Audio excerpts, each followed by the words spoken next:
Hello everyone. This is Kishore Bharti. I work at Center for Quantum Technology, and I'm going to present my work with Patrick Reventrost and Hasini Wan Huang, who is a student at Caltech with John Preskill and Thomas Vedic, and Patrick, who is a postdoc at CQT. So this work is about near-term quantum algorithms for linear systems of equations, and I thank Acquis 2020 for providing me the opportunity to present my work. So yeah, like next 15 minutes are the recording of the talk. Okay, so this is a linear system problem. Like you have some matrix A and you have some column vector B, and you have to find X. So given A and B, the goal is to find X. So you can write, for example, you can have x1 plus x2 equal to 2 and x1 plus 2x2 equal to 3. So you can write this as some matrix A where A equal to 1, 1, 1, 2 and B equal to 2, 3. And then from here, you can find the answer x1 equal to x2 equal to 1 by doing some kind of Gaussian elimination or other techniques which go like n cube, like inside of the matrix. If the matrix is very large, then it can be very costly. Now, this technique, I mean, the linear system problem, like it's used at many places in machine learning. And if we are trying to have some kind of quantum machine learning algorithm, I mean, if we are trying to build the quantum machine learning algorithms, it's very important that we start from the basic, like something which is very primitive, like, the linear system problem. So we should have some algorithm to solve the linear system on the quantum computer. I mean, that's what we are interested in. So the quantum linear system problem, however, is a bit different. I mean, here you have Ax equal to B, and what you do that you promote your X to some ket and B to some ket, and you want to find this X. And for this work, Harrow, Hasidim, and Lloyd, they wrote this pioneering PRL paper in 2009, where like they gave an algorithm to compute X, given you have information about A in some way and B. Uh, but the algorithm which they proposed, that was like a coherent algorithm. It required error correction and it can be implemented in the fault tolerant era. And this is not really an algorithm which we can, like implement with the current devices. So we need an algorithm to be implemented on currently available quantum computers, or let's say or the near term quantum computers, the quantum computers which we are going to have in 5 years or 10 years, like which do not require error correction. And this work is about that, basically having an algorithm, near term algorithm for quantum linear system problem. So these are the assumptions. We assume that we have efficient access to the linear system. That means you have efficient access to B through some circuit UB, which when acts on all 0 qubit, it gives you B. And you have efficient unitary decomposition of A. So A is the model which we assume here for A is the linear combination of unitary model. Like you assume your A to be summation over beta k uk, and you assume that this MA term is order polylog n. So not very large. So the overview of talk is like this: how to solve the quantum linear system problem using variational quantum eigensolver approach. Like we propose like how to solve using VQE. Then we talk about the potential difficulties. Like if you try to solve quantum linear system problem using VQE, then there are some difficulties. And to circumvent the issue, we talk about this classical combination of quantum states approach, where we solve a linear system of size as high as 2 to the power 300, like yeah.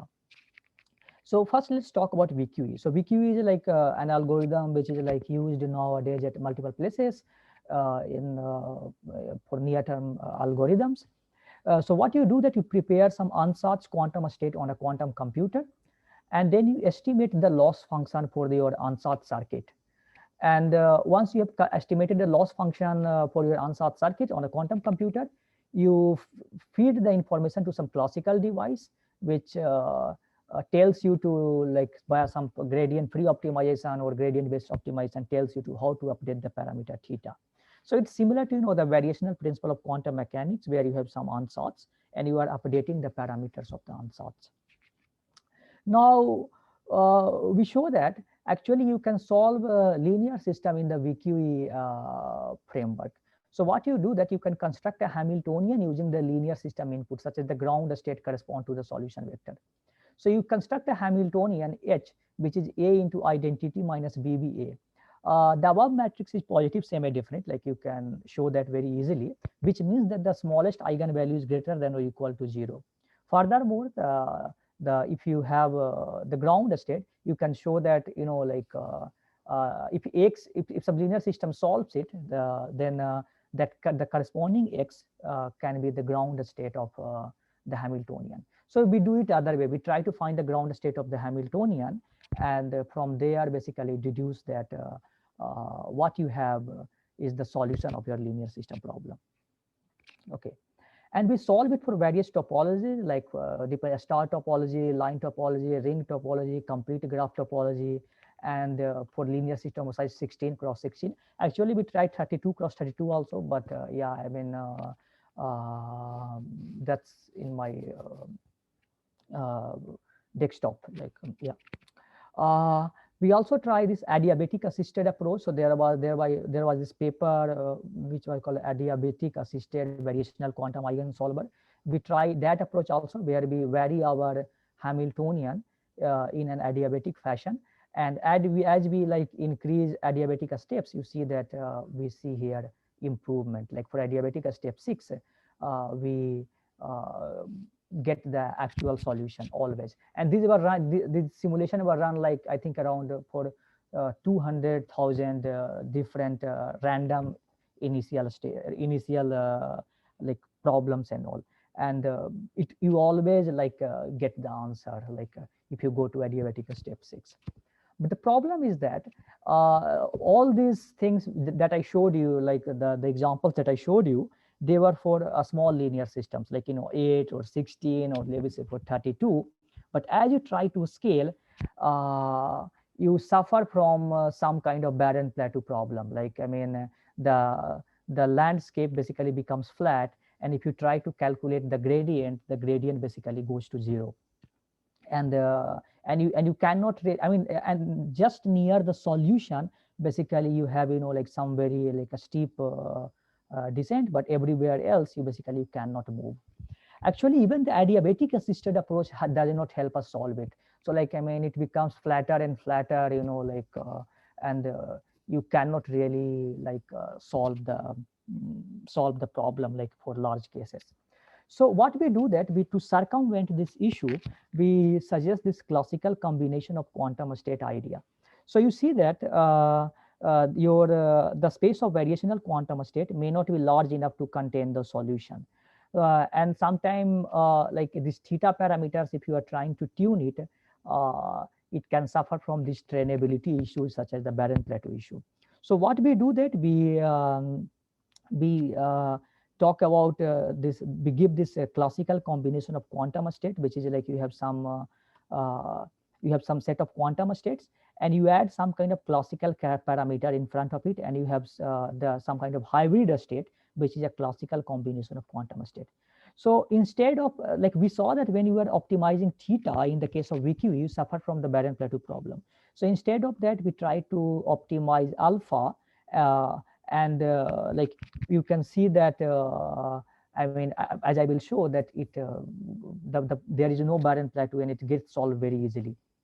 So you have some classical combination of quantum state, and for that you compute some overlap matrices on the quantum computer, and then after that you compute the basically some loss function. So basically the whole framework is like this. You have some X, which is a linear combination of some quantum states, and what you do that you calculate the loss function for this kind of X, and try to minimize the loss, and the minimum of the loss basically can be found by using some polynomial number of measurements. So we show some theorem where we show that it can be done quite fast. Moreover, we also show that finding the combination parameters of u1 to um like in your loss function, that is like BQP complete. So it's yeah, like I mean, it's difficult like classically. And we go on to solve linear systems of size up to 2 to the power 300, then you see that, it finds the answer and it doesn't get trapped in some barren plateau or something. Yeah. So in future, one can provide algorithm for solving quantum linear system problem on near-term quantum computers. We provide algorithm for solving quantum linear system problem on near-term quantum computers. Our algorithms are like twofold. Like part one was variational algorithm, where we implement and then we talk about the difficulties, and then we give this classical combination of quantum state idea, for which we simulated like linear system of very high size. We discussed the difficulty in approach 1 and the theoretical guarantees for approach 2. You can look at our paper on arXiv, and if you have more questions, you can discuss with me via email or in the Slack channel.